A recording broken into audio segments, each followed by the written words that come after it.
2024 é um ano eleitoral e existe uma série de regras e medidas que devem ser observadas por toda a sociedade. Alguns casos mais específicos são importantes para garantir a lisura do pleito que se aproxima e a proteção do patrimônio público. A cada eleição, algumas regras são alteradas, acrescidas ou retiradas. É fundamental buscar a segurança do processo eleitoral com a máxima igualdade de tratamento, fazendo com que, principalmente, quem está no exercício de um cargo público não use este posto para tirar vantagem.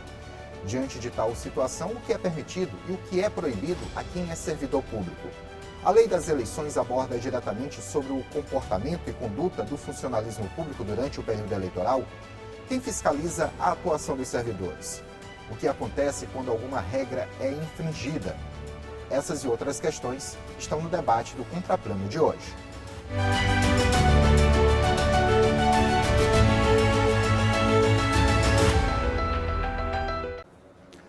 Olá, estamos começando mais uma edição do Contraplano, nosso programa de debates sobre assuntos que estão no dia a dia da população.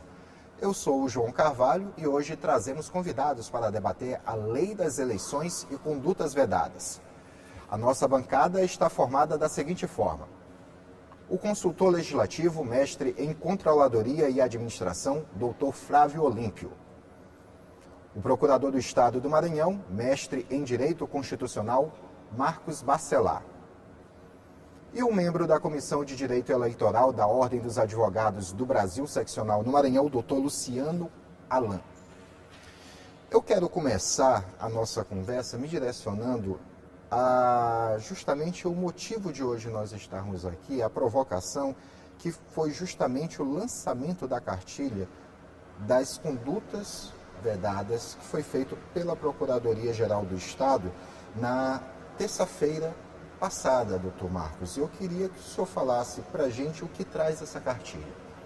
Primeiramente, obrigado pelo convite, é um prazer estar aqui hoje. E ainda mais tratando de um tema tão importante, né, com as condutas vedadas no período eleitoral. De fato, fizemos o lançamento ontem, houve convite de várias autoridades públicas vinculadas ao Executivo, servidores públicos. A ideia é justamente fazer uma vinculação, uma divulgação ampla da cartilha que contém as condutas vedadas, que são orientações do que os servidores não podem fazer, do comportamento que é adequado, para não haver uma intervenção irregular no pleito eleitoral. A ideia é justamente que haja a maior normalidade e legalidade possível durante o período eleitoral, que os servidores estejam bem orientados, por ser justamente uma função também da Procuradoria do Estado, a atividade consultiva do Executivo Estadual. A cartilha ela vem trazendo a série de condutas que estão na Lei 9504, a Lei das Eleições. Essas séries de condutas elas visam orientar os servidores em diversos atos do seu dia a dia do que não fazer durante esse período. Qual é a grande ideia aí, né? O objetivo central dessas condutas vedadas é evitar um desbalanceamento do pleito através da utilização, seja da força de trabalho no serviço público ou do dinheiro público. Perfeito? A ideia é que não haja uma intervenção dos valores do executivo, dos serviços e servidores no pleito. Então a cartilha tem essa grande importância, não só conscientizar, como orientar.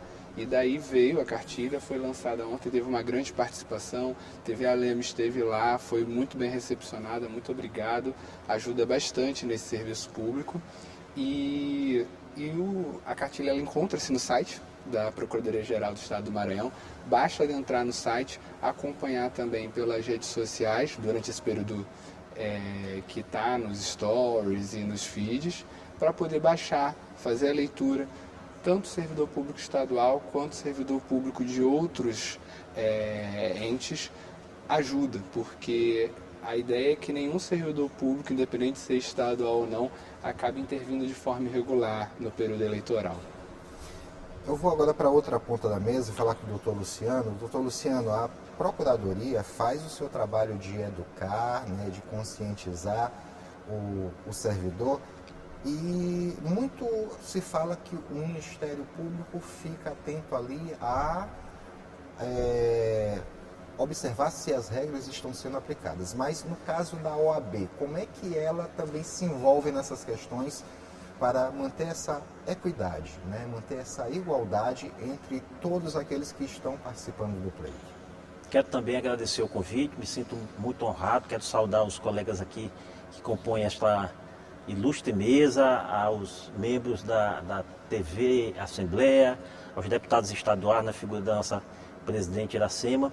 Bom, a OAB ela tem uma comissão especializada em direito eleitoral. Essa comissão ela não funciona e não atua apenas no período eleitoral, atua a todo tempo, né? Então, quando não estamos no período eleitoral, a comissão ela recicla os profissionais, ela de forma itinerante ela vai nas subseções do Estado do Maranhão levar também essa reciclagem, né, o preparo para os advogados do interior do Estado, e a comissão, ela no período eleitoral, ela age também auxiliando a Justiça Eleitoral, fiscalizando o cumprimento das normas eleitorais.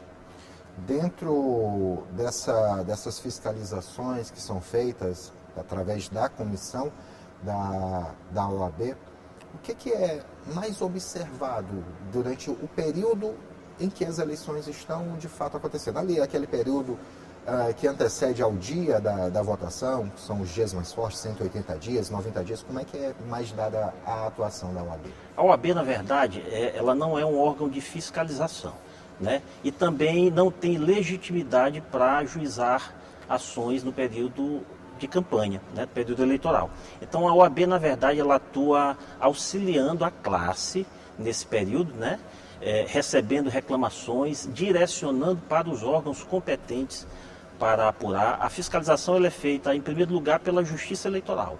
Inclusive, no período de campanha, a Justiça Eleitoral ela forma uma comissão de propaganda eleitoral, né, que talvez seja a maior demanda nesse período, né, e os órgãos de fiscalização natos, que são o Ministério Público, né, a Procuradoria Regional Eleitoral, e a Defensoria também atua muito nesse período.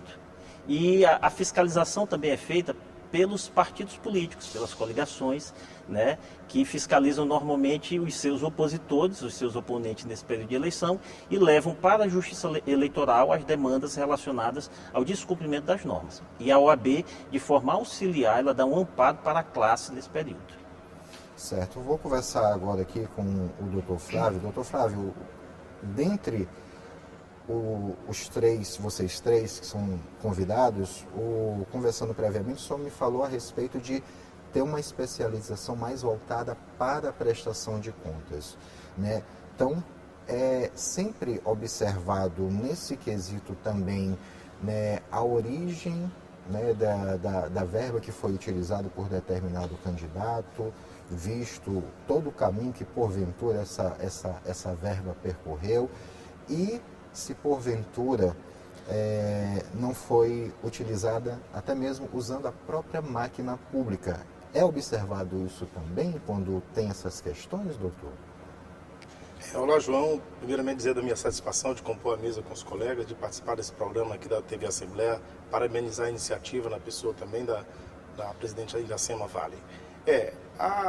O financiamento de campanha é um dos temas mais envolventes que tem no processo eleitoral, além da própria captação dos votos. Porque todos sabem que é impossível se realizar uma campanha sem recursos, sem dinheiro. E a legislação brasileira, ela cria algumas vedações para algumas fontes de financiamento. Por exemplo, de um tempo para cá, a legislação alterou e hoje não é mais possível que pessoas jurídicas contribuam com candidatos, com partidos políticos. De regra, nós temos que o financiamento ou ele é com recursos públicos, oriundos do Orçamento Geral da União, recurso do fundo partidário ou recurso dos próprios candidatos ou de seus doadores, pessoas físicas. E aí é importante que cada candidato, cada doador de campanha se atentem para os limites, porque a legislação também estabelece limites, tanto para quem vai doar, quanto para quem vai receber e também para o próprio candidato, que deseja, de certa forma, contribuir com seus recursos próprios para a sua campanha eleitoral. A legislação ela visa justamente garantir uma equidade, um equilíbrio econômico entre todos os candidatos. Então não é possível que um candidato que seja financeiramente rico, que ele vá contribuir mais para aquela campanha dele. Então a legislação procurou criar um equilíbrio para que todos tenham a mesma capacidade financeira de executar uma campanha.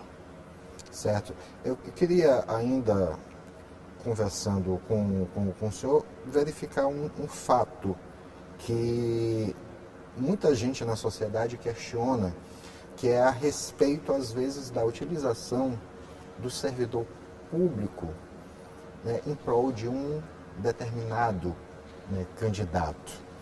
Né? Às vezes o candidato esteve ligado a alguma gestão, né, ou dirigiu determinada pasta, ou era ligado à pessoa, ou é ligado à pessoa que gere determinada pasta, e aí tenta se fazer com que os servidores daquela pasta, que atendem diretamente aquela pasta, possam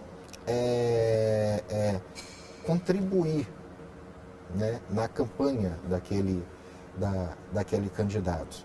E algumas vezes essa pessoa que trabalha lá tem, como o senhor falou agora há pouco, um poder aquisitivo às vezes maior, né, e acaba, de certa forma, sendo convidada a ser um desses colaboradores, um desses contribuintes.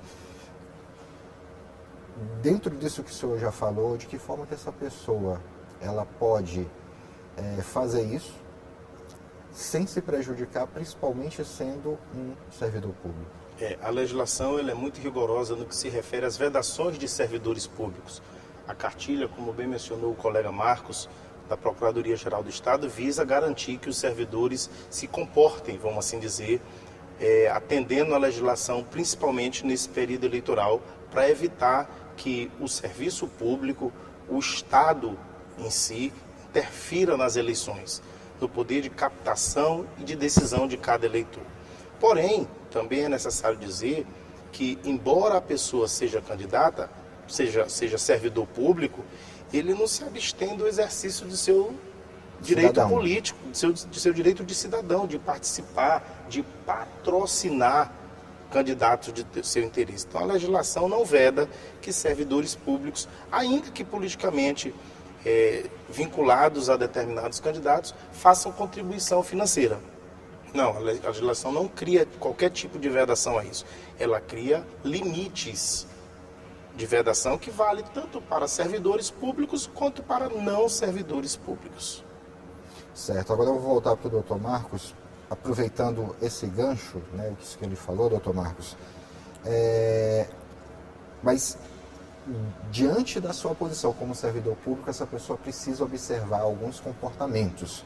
Ela pode ser, sim, eleitora daquele determinado candidata, mas o que, em linhas gerais, ela não pode fazer em prol desse candidato que ela escolheu? Eu acho que a gente pode iniciar essa resposta primeiro falando que, resgatando um pouco a minha fala anterior, o fator inicial, o fator central quando a gente fala de condutas vedadas é justamente a gente garantir a igualdade de oportunidades, perfeito? Então, isso tem que nortear, ponto 1. Agora, indo diretamente para o regramento, por exemplo, do artigo 73 da Lei 9504, ele não veda que o servidor público apoie um candidato, mas ele veda que o servidor faça isso durante seu horário de trabalho, perfeito? Então, obviamente, você não pode direcionar servidores públicos do Poder Executivo Estadual para atuarem em determinadas campanhas em seu horário de trabalho. Agora, não sendo o horário de trabalho, o horário corrente daquele servidor, ele está dentro do seu direito particular de exercício, como o Dr. Flávio comentou, das suas liberdades eleitorais. Isso não é uma impossibilidade. É como a gente tinha pontuado, né?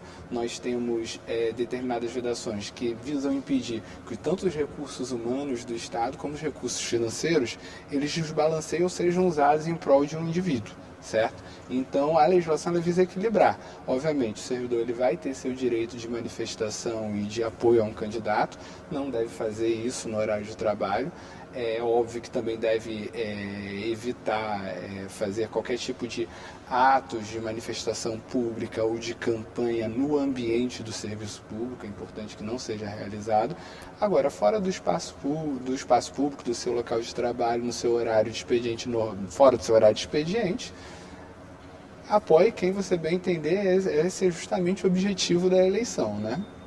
Certo, eu vou agora me direcionar ao doutor Luciano novamente, porque eu quero falar especificamente sobre a lei das eleições. Mas eu vou formular a pergunta de fato no próximo bloco, porque chegou o momento do nosso primeiro intervalo.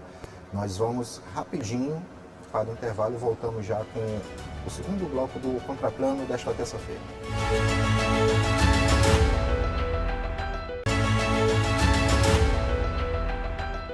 De volta ao Contraplano, hoje estamos debatendo a lei das eleições e condutas vedadas. E no final do primeiro bloco eu me direcionava ao doutor Luciano para falar a respeito da lei das eleições, né? A lei 9.504. São 107 artigos, muitos incisos, né, doutor? Em relação ao que diz respeito à atuação dos servidores públicos, né, existe ali algo entre 4, 5 artigos, doutor Marcos, que trabalhou bem com isso, é aproximadamente isso, né, doutor Marcos? Mas diversos incisos nesses artigos. Jurisprudência. Pois é. E aí eu queria saber do senhor, né, uma observação, né, algum comentário a respeito de como que realmente consegue se fazer efetivar o que falam esses artigos sobre a atuação dos servidores públicos. É possível observar que se consegue efetivar aquilo que é dito nos artigos, ou vez por outra se percebe a fuga da regra?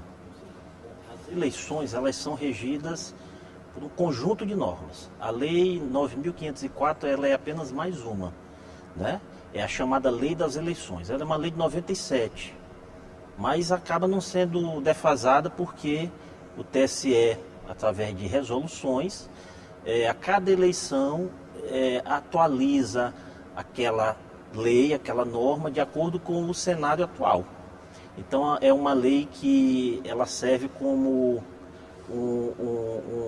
uma coluna vertebral, digamos assim, né, do processo eleitoral, mas com vários braços que a legislação tem, que são as resoluções do TSE. Bom, a Lei 9.504, como você já adiantou, que tem 106 artigos, trata de diversos assuntos do processo eleitoral. Por exemplo, calendário eleitoral está nessa lei.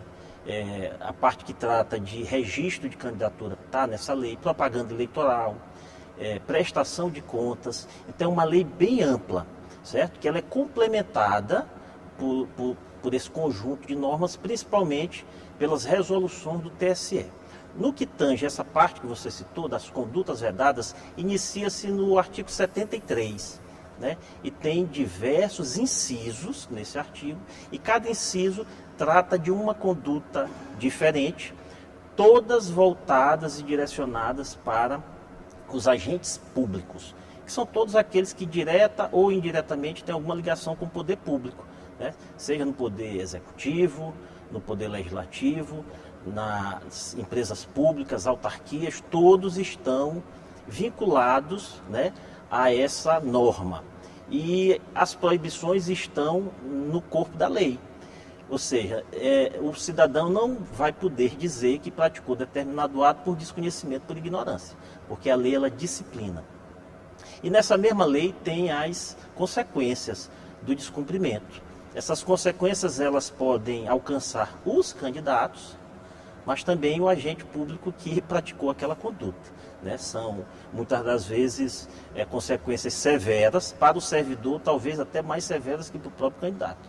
Enquanto que o candidato ele está sujeito a sanções de natureza eleitoral, o servidor pode chegar até a perder seu cargo no processo administrativo disciplinar, dependendo da gravidade da conduta. Então, o que eu posso dizer é que é uma lei firme, objetiva, não dá para deixar dúvidas acerca do que pode e do que não pode o servidor praticar nesse período.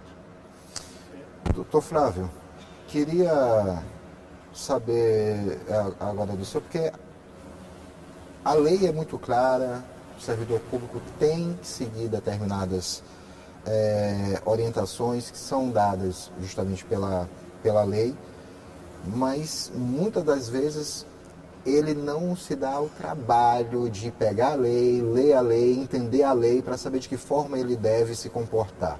Daí que vem a importância, por exemplo, o senhor que tem o cargo de consultor legislativo, né, de repassar isso, de quem tem esse conhecimento, de repassar a outros servidores públicos. O senhor, inclusive, está desenvolvendo, nesse momento, um curso voltado para esse período das eleições.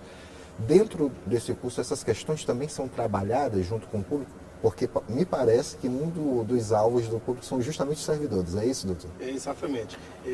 Complementando a resposta do colega Alain, é importante que se diga que a lei das eleições e boa parte dos artigos que tratam sobre condutas, elas tratam de condutas inibindo a prática de atos por servidores públicos.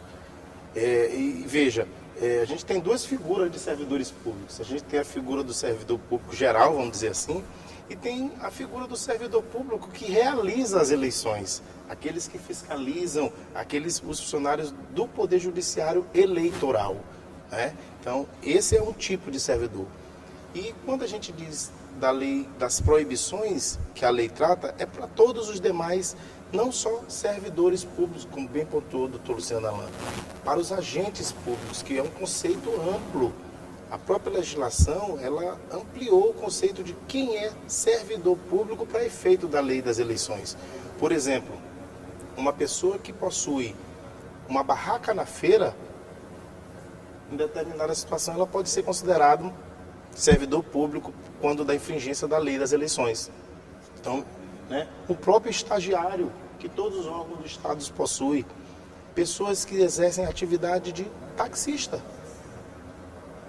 Então, terceirizados em determinadas circunstâncias, prestadores de serviços públicos essenciais.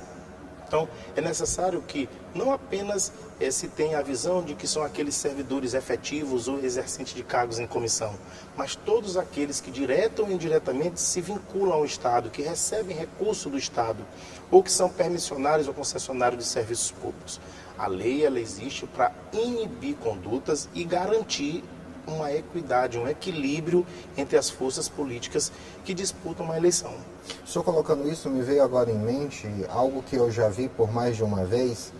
Os ônibus coletivos que circulam pela cidade, às vezes, e estão servindo a população de uma forma geral, não é um ônibus que está servindo a um momento ali de campanha, a um candidato para um ato transportando as pessoas, mas é um ônibus que tem a sua linha definida, transportando as pessoas da cidade, e às vezes está lá um adesivo colado de um candidato.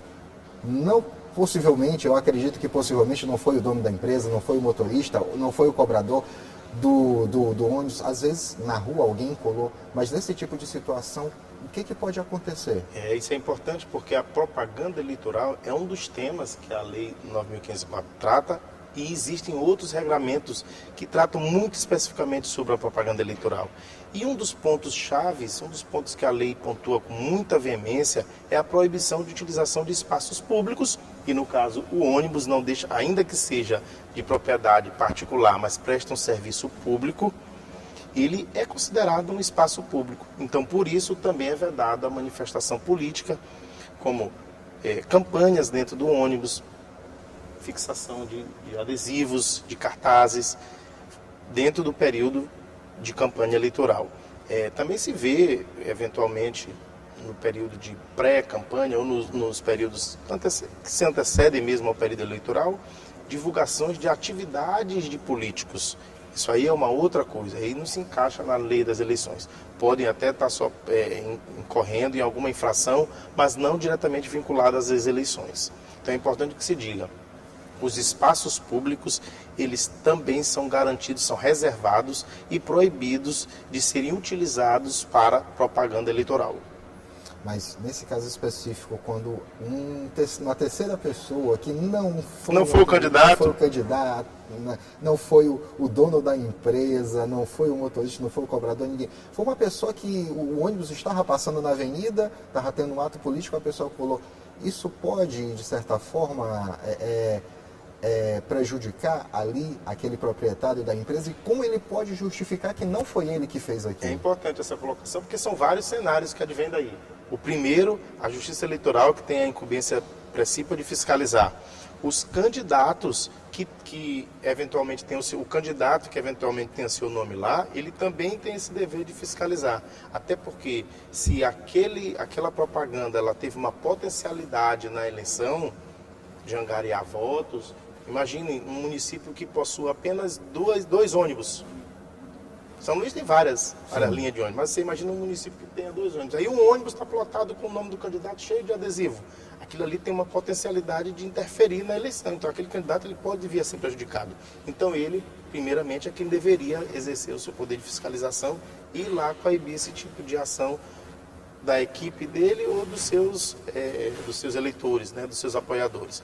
Então, ou a empresa, né, que é uma permissionária ou uma concessionária de serviço público que tem por obrigação fiscalizar, acompanhar e inibir esse tipo de prática. Então, logo tomasse conhecimento da existência de um adesivo apenas, deveria ir lá e procurar retirar, sob pena dela poder vir a ser penalizada pela própria lei das eleições ou até com a perda da permissão ou concessão do serviço público que ela hoje desenvolve. Certo. Eu vou agora falar com o doutor Luciano. Doutor Luciano, em relação a... O senhor já falou aqui que a OAB não faz esse trabalho de fiscalização.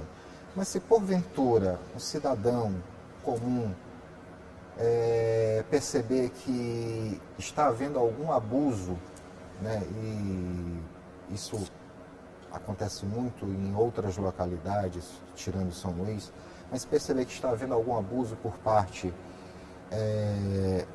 de um servidor público, de um gestor público durante o período eleitoral, ele pode procurar a OAB também para passar esse cenário, transpassar esse cenário e, de repente, fazer com que isso seja judicializado contra esse candidato? Sim. Antes de entrar propriamente nessa pergunta, eu vou apenas fazer um complemento ao comentário que o colega Flávio fez acerca da propaganda, que eu considero muito relevante esclarecer isso.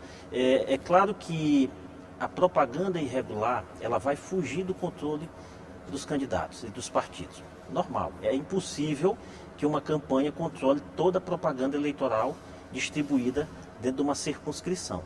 Mas é por isso que existe um mecanismo em que o responsável por aquela propaganda, no caso o partido ou o candidato, será notificado para retirar a propaganda irregular dentro de determinado prazo. Se ele não cumprir aquela determinação, aí sim é que ele pode vir a ser penalizado. Mas a princípio ele é notificado simplesmente para regularizar aquela situação, para retirar ou adequar, certo? E agora, entrando propriamente na pergunta que você me fez, a OAB ela jamais vai se omitir, né, de levar ao conhecimento das autoridades qualquer tipo de irregularidade. A OAB tem uma ouvidoria e nessa ouvidoria também a OAB pode receber denúncias, reclamações, né, relacionadas ao descumprimento de normas no período eleitoral. Então, se porventura a OAB receber esse tipo de reclamação e se, obviamente, tiver alguma procedência mínima, ela vai direcionar, sim, para o órgão competente investigar aquela conduta. Eu agora quero me direcionar ao Dr. Marcos Bacelar, porque eu quero falar a respeito da composição da cartilha. Como que ela foi montada, né, diante desses artigos e tantos incisos, como é que ela foi construída? Mas a resposta vai ficar para o próximo bloco. Voltamos já com o nosso debate aqui no Contraplano.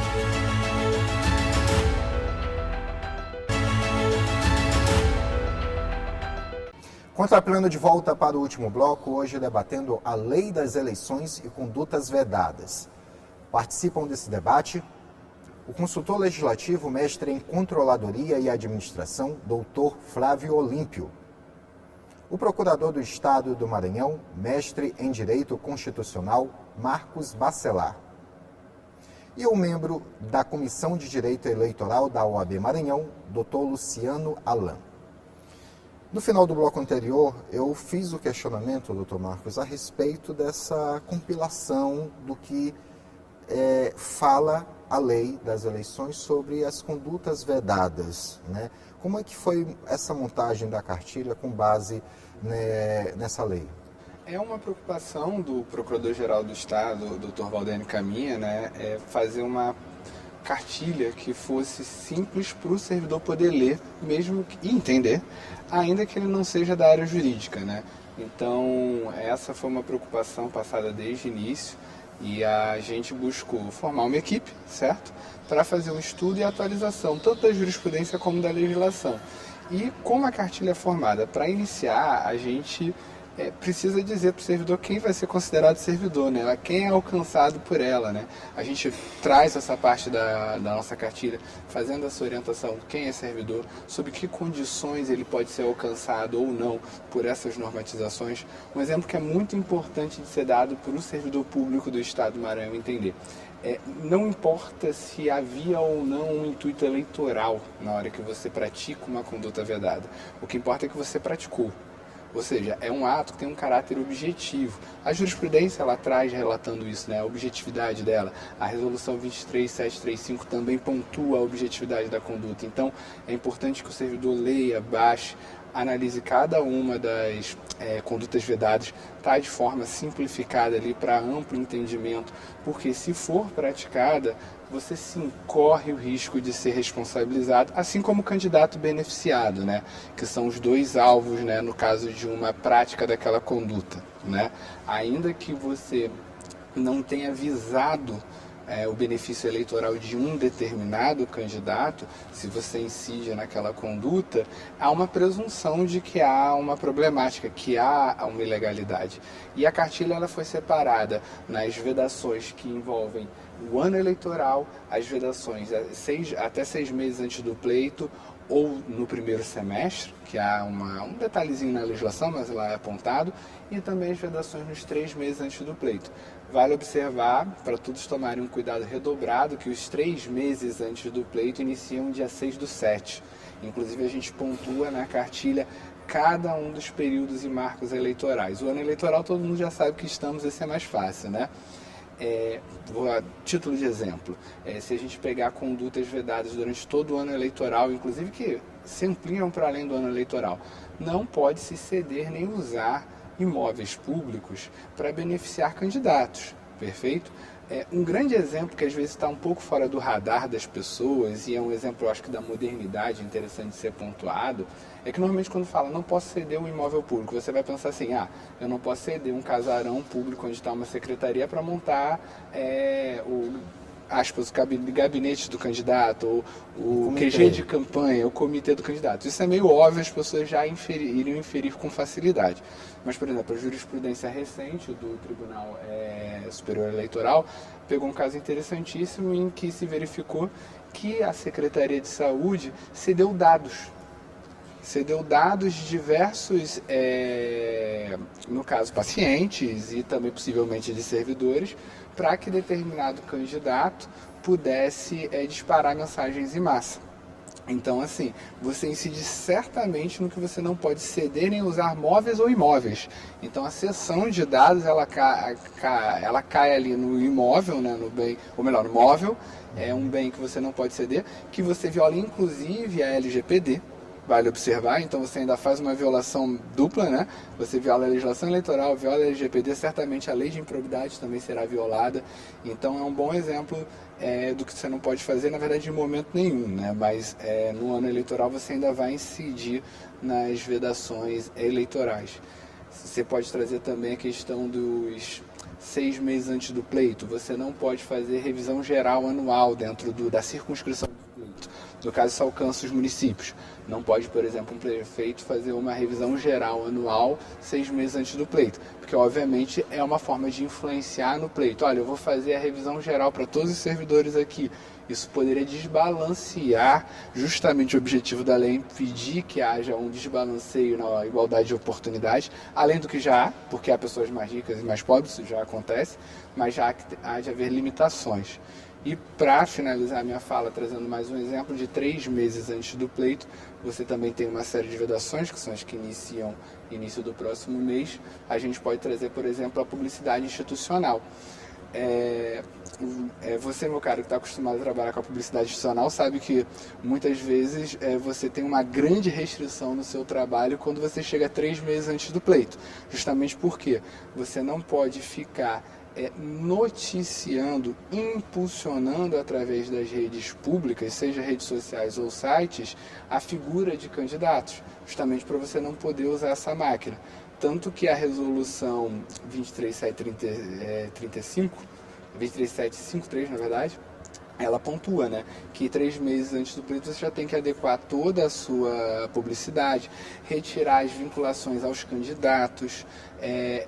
Essa é uma medida que tem que se tomar muito cuidado.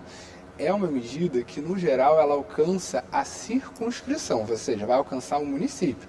No entanto, você tem jurisprudência do tribunal pontuando que, mas olha, você também não pode fazer publicidade indireta. Vamos dizer que você alcançou o município, mas não pode, por exemplo, o Estado, uma secretaria, fazer publicidade para o candidato do município, porque senão você seria uma burla indireta. Então isso foi tratado na apostila, foi uma preocupação da gestão atual, é uma preocupação da Procuradoria, está bem orientado e, como a gente sempre pontua, e foi falado no lançamento pelo próprio Procurador-Geral, Dr. Valdem, havendo ainda dúvidas, havendo ainda questões a serem levantadas pelos servidores, os secretários vão poder sempre consultar a Procuradoria-Geral do Estado. E basicamente é essa estrutura e as preocupações que a gente tenta delinear ali na cartilha. Doutor Luciano, a gente vê quando são as eleições gerais, né, governo federal, os governos estaduais, eles tiram, né, aproveitando o gancho aqui do doutor Marcos, eles tiram as suas logomarcas, né, de gestão, tiram o slogan daquela gestão, doar dos seus sites, de todos os espaços físicos também, justamente para não infringir a lei. Mas quando se trata de eleição municipal, esses entes federais e estaduais precisam também seguir isso, fazer dessa mesma forma, ou é somente no município que isso tem que ser feito? A legislação ela se aplica para todas as eleições, seja no âmbito municipal quanto nas eleições gerais. Essa vedação, ela diz respeito à propaganda institucional. Então, os órgãos públicos, nos 3 meses que antecedem as eleições, não podem fazer propaganda institucional, ou seja, não podem divulgar atos do governo, ressalvadas algumas exceções, mas de modo geral não pode divulgar a conclusão de uma obra, por exemplo, a prática de atos normais da gestão, né? E se você utiliza a logomarca, você fica praticamente impedido de fazer qualquer divulgação, porque qualquer divulgação, seja no site oficial, né, do órgão, seja na internet ou na TV, vai acabar se caracterizando como uma propaganda institucional, né? E isso pode gerar sanções para quem autorizar ou fazer essa propaganda, ou fizer essa propaganda. Certo. Doutor Flávio, no bloco anterior a gente conversava, eu acabei fazendo alguns questionamentos, né? E entre esses questionamentos ficou um que aí passou batido na resposta, que foi a respeito justamente do curso sobre eleição. É voltado somente para servidores? Onde é que está sendo ministrado esse curso? Para quem é? Quando está acontecendo? Você poderia falar para a gente? João, a Assembleia Legislativa, através da Escola do Legislativo, desenvolveu um curso direcionado principalmente a pessoas que vão atuar, seja como candidatos, sejam como assessores e para a população em geral, com algumas inscrições que já se encerraram, sobre temas relacionados às eleições. Juntamente com o professor Anderson Rocha, iremos esmiuçar um pouco a Lei Geral das Eleições, as condutas vedadas, a prestação de contas, a forma de arrecadação de recurso, as propagandas eleitorais. Então, é um curso de 3 dias que se iniciou hoje, amanhã até sexta-feira, realizado aqui na Assembleia Legislativa, no auditório Fernando Falcão. Temos um número de inscrição bastante acentuado, muitas pessoas talvez ainda não chegaram hoje, mas ainda tem muitas pessoas para chegarem no curso amanhã. E é uma forma da Assembleia contribuir com a capacitação, com a orientação, buscando equilibrar o jogo político nas eleições municipais desse ano.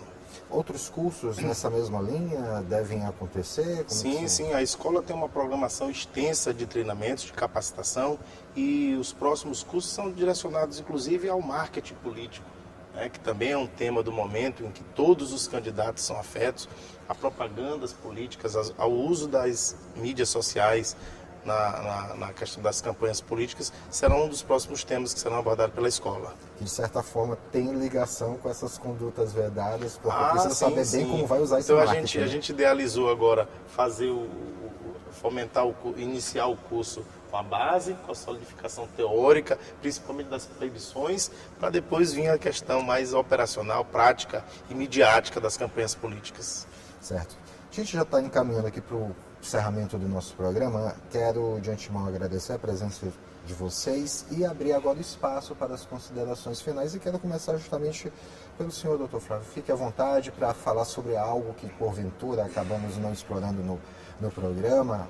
Afinal de contas, é um assunto vasto, bem amplo. Fique à vontade para as suas considerações. Primeiramente, parabenizar a Assembleia Legislativa mais uma vez por essa iniciativa, que é importante. Se todos os órgãos, assim como a Procuradoria do Estado, a OAB, o próprio Ministério Público tem um papel preponderante, e a Assembleia está obtendo esse protagonismo, saindo na frente, divulgando os principais tópicos, esclarecendo as principais dúvidas, tanto para os candidatos quanto para os servidores, para os eleitores.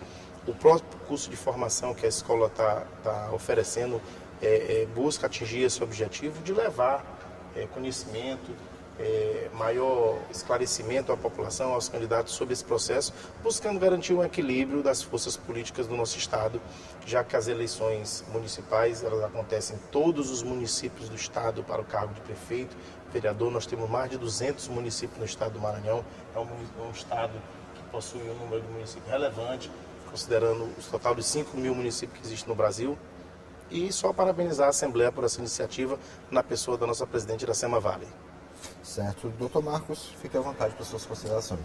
Iniciar agradecendo tanto a você quanto a equipe, agradecer também à Assembleia Legislativa do Estado do Maranhão pela parceria com a Procuradoria-Geral do Estado, na pessoa da presidente, a excelentíssima presidente deputada Iracema, que cedeu espaço para a gente fazer aqui o lançamento ontem, para poder fazer essa divulgação, dizer a importância das condutas vedadas, dizer que a cartilha está disponível no site, convidar todos os servidores interessados em direito eleitoral para fazerem um download, analisarem, estudarem a cartilha, dizer que ela é feita em muitas mãos.